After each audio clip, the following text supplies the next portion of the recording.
Welcome to Think Big with Dan and Qasim. Join hosts Dan Melnick and Qasim Masood as they explore big ideas, limitless possibilities, and engage with visionaries, entrepreneurs, and thought leaders who dare to dream big, get inspired, motivated, and find practical tips for personal growth.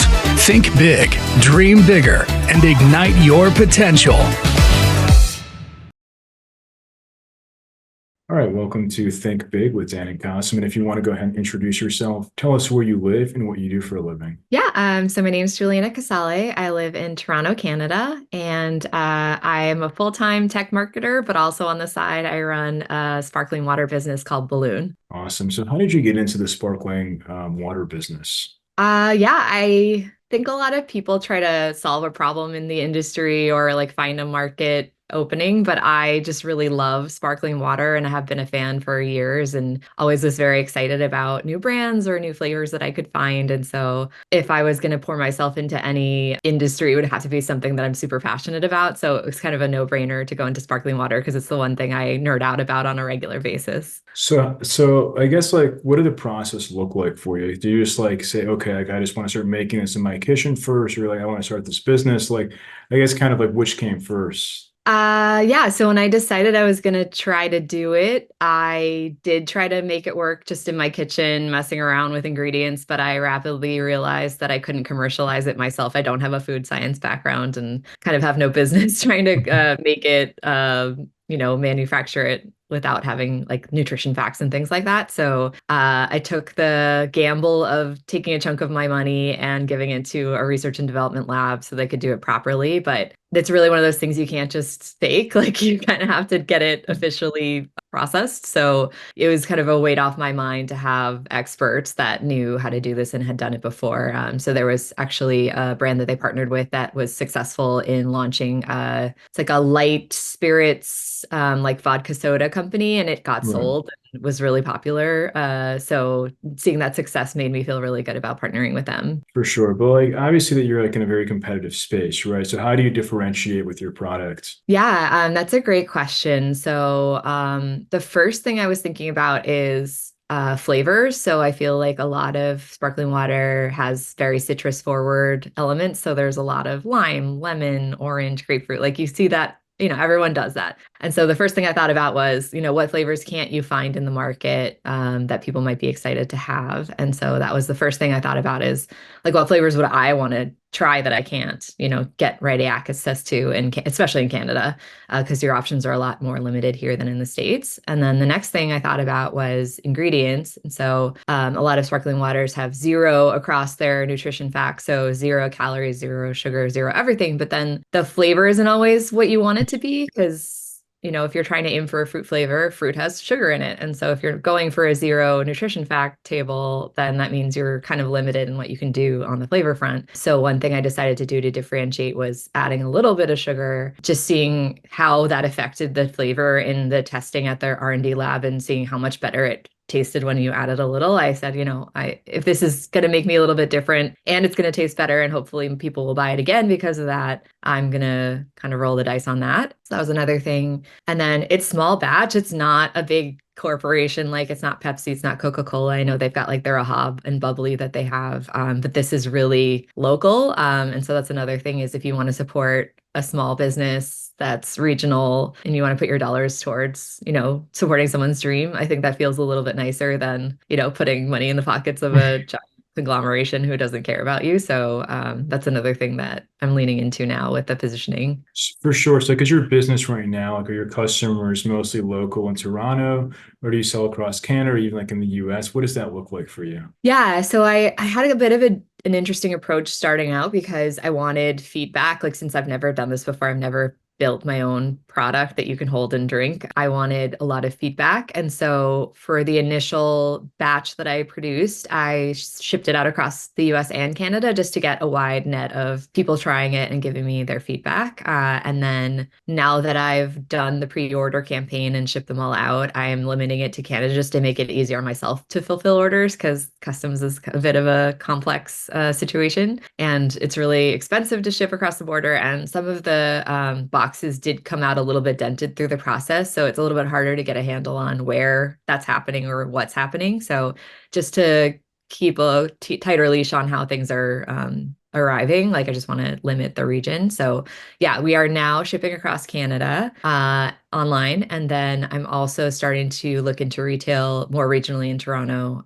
So starting to shop around brick and mortar stores and bring them samples and pitch them on it. For sure. So, like you mentioned earlier that you have a marketing background, right? So, like, how have you marketed this product within Canada or even within Toronto? Yeah, so definitely leaning into the fact that we're not like some giant brand with a lot of funding. I know there's a lot of companies out there that have enough money to pay, let's say, a social media person or like have an agency do all their Right. like marketing campaigns. Like it's really just me when I have some free time posting on Instagram stories or like talking about the journey on LinkedIn. So really just being very scrappy and forward and like behind the scenes in the way that I talk about the product. Like I would love to be a little bit more buttoned up. I think I just need like maybe a free day to plan out my posts in advance or make them a little more graphically sophisticated. But it's really just like this is me. I'm doing this like as well as I can with what I have. And then in terms of marketing the product, just sort of trying to talk about the things that I just said, like how it's different, like why you would want to buy it. What's great about doing the pre-order campaign is I actually got quotes from people about how much they liked it and what they liked about it. So now I've just started adding that to the website. So social proof I know is really important, and people like to respond to people that are enjoying something. So like posting as many photos or videos I can, adding as many quotes as I can from people saying like how surprised they were by the flavor or how it reminded them of a Jolly Rancher or like a high C, but without all the sugar. Has I think really been helpful. And then the other thing that I did with the pre-order is I shipped out apparel. So it was like limited edition just for people who bought the first batch. And so also sharing photos of people wearing the swag is also fun because people feel like they want to be part of that. That's awesome. So I guess like in terms of right now, right? Like, are you just doing organic posting or like running ads? Like, what channels have been the most effective for you in terms of new customer acquisition? Yeah, so it is all organic social. I think it would be fun to experiment with ads. I actually haven't. I used to work for an ad tech company, so I theoretically know how they work. I've just never run a campaign by myself, but I think that would be a really cool learning experience is maybe just give myself a small budget and test out a channel or two just to see how it works, or even just like boost some posts that are doing well. So that's definitely a stretch goal for me to try. But I think email's honestly been my best channel because I've got people who either signed up for the pre-order campaigns or have come to my site, didn't order the pre-order, but did sign up for newsletter updates. And so just leaning on that and communicating where I'm at in the process. And again, it's less like your typical CPG product or e-commerce product where you just get these like marketing emails that are like, here's why you should buy this. It's more like, Right. oh, here's how I'm like, what stage of the process I am in building this, or here's what I'm doing next. Like people have been really into that. Like they kind of want to know what's going on behind the scenes and they feel like they're part of the journey of me building this. And so I'll just keep doing that, I think. And then, mentioning like, okay, you can buy it across Canada now, or like, people are really responding well to this one flavor, or I'm surprised by this stat or whatever. Like just sort of making it a little bit of a soft sell, but not, I don't think your traditional, like, here's why I should buy fruit punch, that doesn't seem to be the style of marketing I want to lean into. But I guess like how do those people find your website and sign up for the newsletters? Is it like through like your LinkedIn? Did you message people? Like what did that look like to get those signups for the email? Yeah. So as soon as I decided I was doing this, I started talking about it online. So just not every time I posted on Instagram, for example, but I would maybe every 5 or 10 posts, I'd say like, hey, like today I talked to like a graphic designer and we're working on the branding, or, today I'm figuring out the packaging, or, just keeping people posted so they felt like they were like clued in. And so they knew it was coming. It wasn't a surprise. It's not like I just announced it one day and everyone's like, oh, what is this? It's sort of over the course of a year, just consistently telling people on LinkedIn or telling people through social media. And so I had a ready-made audience already. Also, I tend to go to a lot of events, like networking after hours. So I would just mention it there too. So anyone who talked to me, they're like, oh, what's your hobby or what are you into? And I'd say, well, I'm actually building this sparkling water brand. And the nice thing is I have a little bit of a background in e-commerce where I was working for a tech company that deals with fulfillment and logistics for people who are ordering online through Shopify. And so I already had some people in the industry. So talking to them about it, talking to a lot of founders in the beverage space as well. So kind of a nice ready-made audience who cares about what I'm doing. So yeah, just it's because it's all my money and I'm bootstrapped, like as much as I can do, that's just free. That's just me using my writing skills. That's what I've been doing. Are you looking at or thinking about raising money in 2024? I'm going to try to take it as far as I can without doing that. And I would like to see some traction before I try to go get money if it is something I need to do. So, like my short-term plan is really looking into retail, but small scale retail where I won't have to put, let's say, 20, 30K up front to buy enough inventory. Like I'm not going to go pitch to a Walmart anytime soon. So Right, I hopefully should have enough money to float my own inventory where I'll get the money back and I can reinvest it. And that's kind of the way I go for a bit. right, I just know a lot of, I wouldn't say horror stories, but there's a lot of downsides, I think, to giving over your control or you're not really making the decisions. And I really want to build this in a slow and thoughtful way. And growth at all costs isn't the way I want to build. So, right. like, if I'm doing this because I love it and I'm passionate about it and I like the creative aspects of it and I like being the one who decides, I think, getting VC would be a little counter to that. Right, right. But that said, maybe some giant opportunities come my way and that's the only way to do it. I just don't want to be forced into having to pitch all of a sudden because I need the money. Like that's not a good position to be in. For sure. So it's more like just starting out with small and local retailers in Toronto, and maybe you going, like on weekends or occasionally going there and doing like in-store tastings, things like that. Is that I kind think of what? demos could be really be huge because it's a really great way to educate people on how it's different in person and really build a rapport. And like if I have to do a ton of demos to build a very small but growing audience of super fans, I think that's a really nice way to do it. And that would feel good to me versus, yeah, just throwing a bunch of money at it. 100%. So obviously now in 2024, many companies use high-level technology like AI. So do you use AI in your business? And if not, where can the AI come in and add value? That's a great question. I've actually just started messing around with ChatGPT. It's kind of like it feels a little bit like a therapist or something. Like it's very soothing. I find talking to it like really nice for like weirdly, but I can see a lot of great applications. Let's say I am stuck for what to post about on social media. I can ask it for ideas. I can even say like, here's everything that you need to know about my sparkling water. How would you market this? So I think it's just a good thought generator. I also could see AI being great for graphics because I'm not a graphic designer and they are pretty expensive to work with. But if I, let's say, uploaded, just like what the cans look like to Midjourney, I'm sure we could start messing around with like, I want to show somebody drinking this at a picnic, or I want, like, I think there's a lot there, especially if I don't try to put people's hands in it because I've seen, or faces. I've seen kind of weird AI generated people come out of that. But I think if I get creative with how it's positioned, like it could be good for generating lifestyle content. Yeah, I'm not opposed to using AI at all. I think it can be a really valuable tool. I think it's just putting in the time to figure out how it can help me the most. And I know there's starting to be thought leaders in the space that kind of train people on how to think about the prompts. And I think it's really just knowing what to ask and how to ask it. So I think maybe just spending a day messing around with it would be really valuable for understanding exactly what value I can get out of it. Have you thought about AI for like customer service as like a chat feature to explain your products to people? I have not. That would be an interesting idea. Are you saying like the tool itself would have AI baked in? Yeah, So like an AI just normal chatbot, chat? things like that. Yeah. Yeah.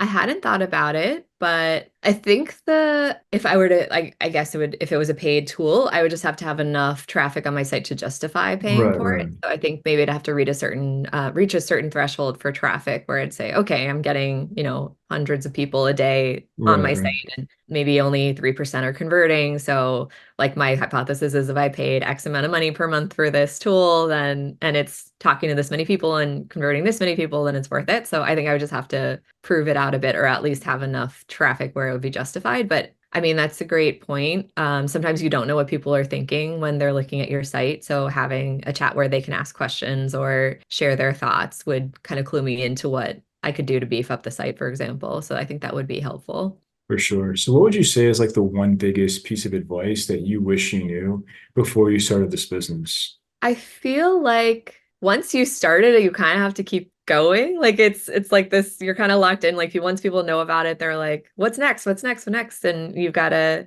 have a plan and keep chipping away at it. So like that said, I know a few people who have had their own brands in CPG where they've shut down shop because they've decided it's just not worth the effort or it's not panning out or like, they're losing sleep over it because it's really hard. Yeah, yeah. So I think like, yes, like you kind of have to ride the momentum, have a plan going in, keep working at it. Like it's not just gonna like once you have the product, it's not like the job's over, then you have to make sure people buy it. So like there's always the next thing that you have to figure out. But then the flip side of that is like you can stop. Like you don't have to keep doing this forever. Like just because people like you tell people you're doing it and they're like rooting for you doesn't mean that this is your life forever. So like there is a point where you have to decide, is this worth, all the stress and all the like the energy? Because it's definitely not for everyone. Right. So yeah, I think just deciding if it's right for you and consciously either investing in it or deciding to do something else is really important. For sure. So if we're going to have this conversation again in 1 year from now, where do you see things going for your business? I mean, there's so many things I could explore. So, like one thing that just happened is someone ordered the sparkling water for their office. And I love that because then it's a bulk order and hopefully something that is recurring revenue. So I think if I wanted to make something that happened accidentally happen on purpose, I could start pitching to office administrators. I think now that people are returning to office, it's kind of like a nice little add value if they have something to drink that's like local and fun and different flavors than they're used to. So like exploring that avenue. There's a lot of trade shows that people attend across Canada that could be really cool to try having a booth at. They are very expensive and I would have to ship the cans maybe across the country. So again, like kind of looking into which ones people find the most return on investment from. But I would love to maybe by the end of the year be at a trade show officially. And then Amazon Canada might be cool to try. Hmm. I know they just raised their prices and there's been some backlash there, but I think a good thing is I haven't started selling through it yet, so I can bake whatever extra costs into my like all of my pricing situation. So Right. kind of knowing going into it that it's like a fixed amount, I can kind of adjust for that versus like if I had been selling through them for a set price and now it's raised, then it'd be hard to backtrack on that. So like I've got to do some research into how much it costs versus how much I'll get out of it. But I think just having an extra discovery channel where someone who's looking for sparkling water would find me because I'd pop up due to my keywords, like that's really a compelling thing for me to look into as well. Makes sense. So if somebody watching this wanted to reach out to you, do you mind sharing your website or social media? I guess best ways to get in contact. Yeah, so you can reach out at balloonwater.com. We've got a contact page. It's also, I think, just hey@balloonwater.com is like our contact us email. And then it's Water Balloon Co. on Instagram and Twitter. I'm on TikTok, but I haven't TikToked at all. So like you can follow us on TikTok. There's nothing there. That's another challenge for myself for the year is just to start posting content. I know there's like a lot of throwaways, I think in the beginning, people tell me like, you might put out like 10 to 20 duds, but maybe the 21st post does well. So I think it's just a matter of figuring out the algorithms and how it works and probably watching a lot of videos. My worry is it's going to be a giant rabbit hole. But anyway, that's my little rant about Mhm. TikTok. But yeah, we're on social media. I try to post a couple times every month, if not a little bit more. And yeah, just the website would be great because people can then just look at the flavors and learn a little bit about the value propositions there. So, well, thank you so much for your time today. Of course, happy to chat. Thanks. All right. Bye. Bye.